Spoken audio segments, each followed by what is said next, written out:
Hi, I'm Christian Romo. This is my video discussion post on Enlightenment. And first, we're going to talk about contemporary sciences, or the Enlightenment's impact on contemporary science. Firstly, at the end of the Renaissance period, the printing press became movable and I imagine more available because of that, allowing more knowledge to spread throughout the lands compared to previous generations where you had to go find a printing press that at times were far and few between to even consider finding. And due to this, it led to an increased literary rate and also just more people being exposed to into like other types of knowledge. Like there were people who were probably had never seen science papers before and they're now being exposed to that, or like they maybe never saw certain uh, literary authors and now they have access to that due to this movement. Um, Two real big pushers on spreading and sharing knowledge with people were Voltaire and Rousseau. Uh, Other members of the Enlightenment movement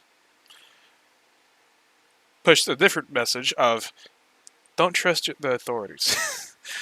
um, which, though they try to keep it positive, and I imagine they did, it makes sense though that they would say that because, as following up with the next point I'm about to talk about, um, most people didn't. I can only imagine that there were a good amount of people that did not know their rights or human rights or maybe the laws they lived under to a certain degree, which in my mind I see that as like there are probably places where the governor or mayor or like policing force are fully taking advantage of the public's ignorance of the rules and laws and getting away with it because they don't know any better. They don't have access to the literature on it, and they are completely being blindsided by it as this practice continues on. Next, impact on research practices.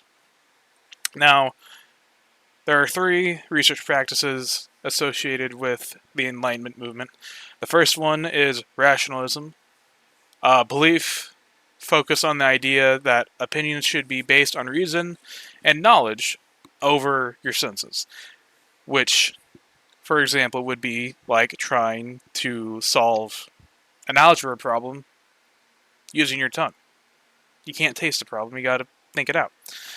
Um, the second practice is empiricism, a belief focused on the idea that all knowledge is derived from sense experiences.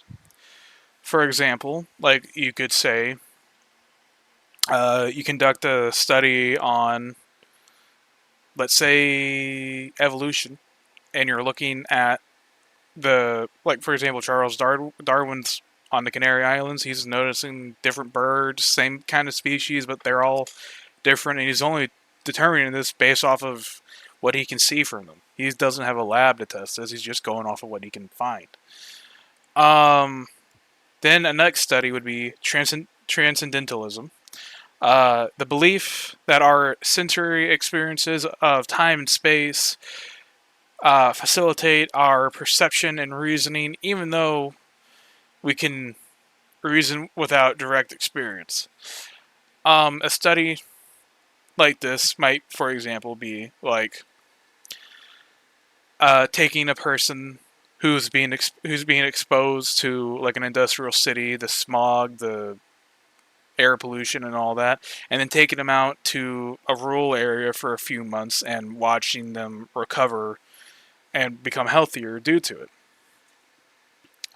Lastly, for the second prompt, we have Kant's categorical imperatives and how they apply to modern day research.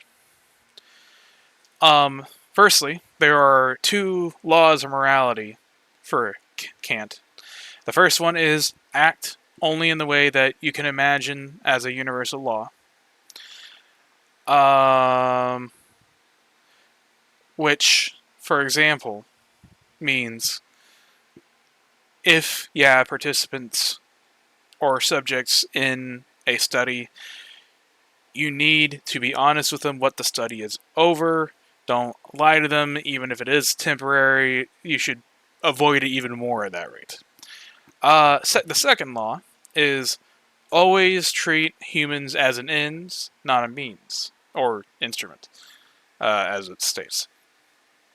Now, what this means is never perform a study where you know for a fact your subjects are going to get hurt by the end of it, and they're not like willingly secting to this.